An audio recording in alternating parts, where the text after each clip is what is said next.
Okay, so I'm going to create something very similar to the basketball diaries, where I'm going to record my struggles with abusing prescription medication due to my heart disease. I have a degenerating heart disease, microvascular disorder that causes me pain whenever I overexert myself. So I take pills in order to numb the pain, which makes me very different from other drug addicts. Because I'm not doing it for I don't do it because of emotional reasons. Part of it might be emotional because if I'm feeling down, since I'm already abusing the drugs, I'll probably take extra. So there's definitely an emotional component to it, and I've definitely been through trauma. But I highly doubt that I would continue to use and misuse prescription medication if I didn't need at least some in order to not have chest pains. I was doing really well when I was only taking what I was prescribed, which is 2 milligrams clonazepam per day and a Suboxone. Now you ask, why would you take Suboxone for a heart disorder, Ben? Well, because I need to find a painkiller, and I figured Suboxone is cheap compared to, Percocets and Vicodin and all that other stuff. So Suboxone is cheap, and plus it's used to get people off drugs. But if you haven't taken opiates before and you use Suboxone, you can get high off it. For me, it does have an opiate component to Suboxone has an opiate component to it, where it does help numb pain. I don't fully understand the biochemistry behind it, but I'll do some more research and I'll make a video where I explain the biochemistry of Suboxone and why it helps reduce my chest pain. And I will determine whether it'd be better in the future to quit my Suboxone and instead take prescription painkillers. And you would say, well, if you have a heart disorder, why would you take painkillers? Because then you might not notice when you're having a heart attack. Well, the thing is, I don't know if that microvascular disease makes me more likely to have a heart attack because I've never had anything even close to a heart attack. No matter how much I've overexerted myself, all I have is chest pain due to inadequate oxygen to my heart. But yeah, I mean, obviously, benzodiazepines are much more useful for that because benzodiazepines reduce the chest pain because they reduce stress and they also are muscle relaxant. So they help relax the blood vessels, which allows blood to flow more easily throughout the body. So that's why like benzodiazepines like Xanax and clonazepam are tremendously helpful. And a cardiologist did prescribe me benzodiazepines for my heart condition. Because obviously stress is the worst thing for a heart condition. There's a stress component of it, like stress causes chest pains. Like stress obviously makes you more susceptible to any kind of disease. It makes any sort of disorder or disease, whether of the body or the mind, worse.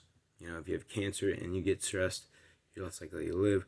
Whereas they found in several studies, if you have cancer and you're optimistic and you're surrounded by loved ones who are supporting you, and you feel that you have quality relationships in your life, then your chances of survival are profoundly increased by a multitude. I don't know if it's 2 or 3 times, but it's very significant how much having good relationships in your life helps reduce the chance that you'll die of cancer.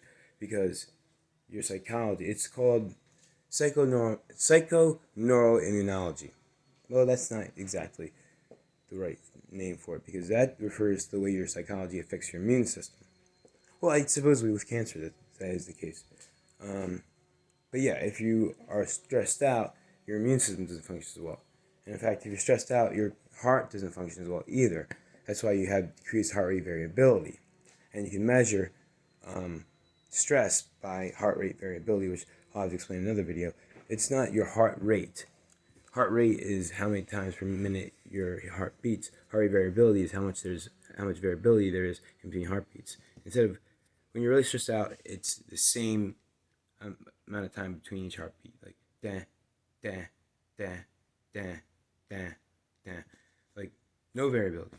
Whereas if you're not stressed out, your heart pumps blood like da, da, da, da, da, da, da, da, based on the actions you're taking. If you're lying down and then you stand up, then your heart rate will increase, and when you sit down, it'll decrease.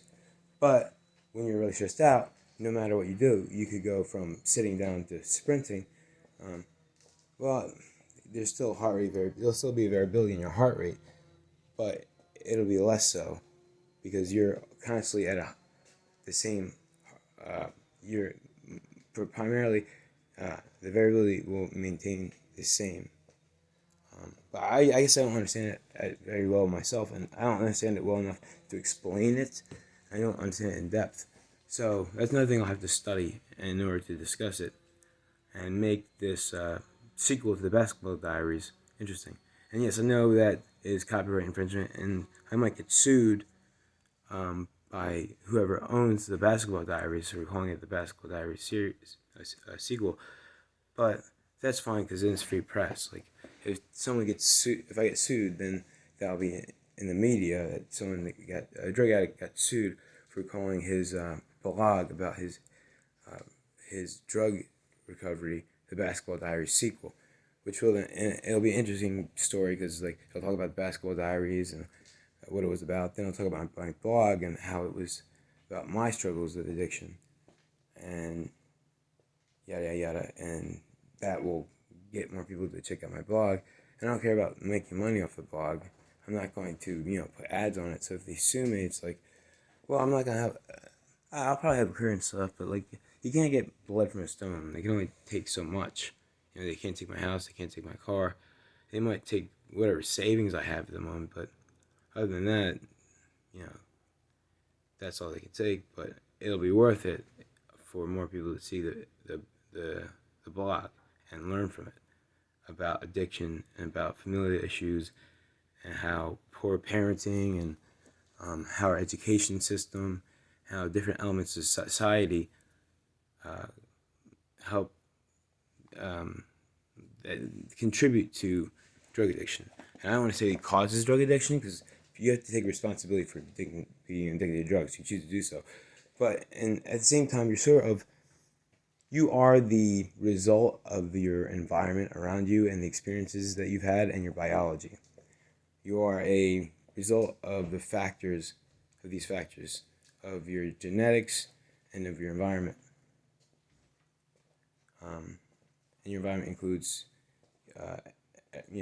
everything in your environment, like if you have mold in your house, or if you have a toxic person in your house who's constantly screaming and yelling at you, saying they're going to kick your ass, and insulting you when you're depressed for being in your room all the time because you have no friends, because you have social anxiety, stuff like that. And being assaulted by someone, stuff like that. That's all part of the environment when I say the environment. But regardless, this is my introduction to the Basketball Diaries sequel. This is my first video, so I'll upload it to my blog. I don't know if I'll choose WordPress. I'll probably choose WordPress over YouTube. It's worth the money because this blog will help motivate me to get clean and stay clean. And it also help inspire other people to get clean, hopefully, if I get clean. And if I don't, at the very least, I want people to know why I end up being a drug addict and why I end up killing myself if I do decide that it's not worth living and I decide to kill myself. It just like, it's not, I don't see life as that valuable. I see, if life is nothing but suffering, that life isn't very valuable. If someone is suffering and they say, please kill me, I think it's a kindness to kill them, right? I believe in euthanasia. I believe a life that is only suffering is not worth living. And that people should be able to choose whether or not they want to die. You have the right, you own your own life. You have the right to decide if you want to die.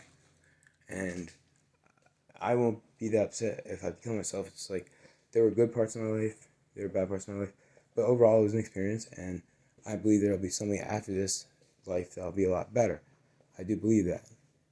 As long as I'm a good person from this day forward, and I live by the 12 rules and follow the 12 steps to the best of my ability, and pray to God for forgiveness for all my sins, including the sins I don't realize that I'm engaging in. I ask for Him to guide me and show me which sins I'm engaging in, but don't realize are sins because my conscience isn't well developed enough to know every time I'm doing something wrong. And that's why I also ask for constructive feedback from the blog. If you think I'm going about this the wrong way, please leave me a comment. And please be nice about it. Don't insult me because then I'm less likely to listen. Be nice and I'll listen.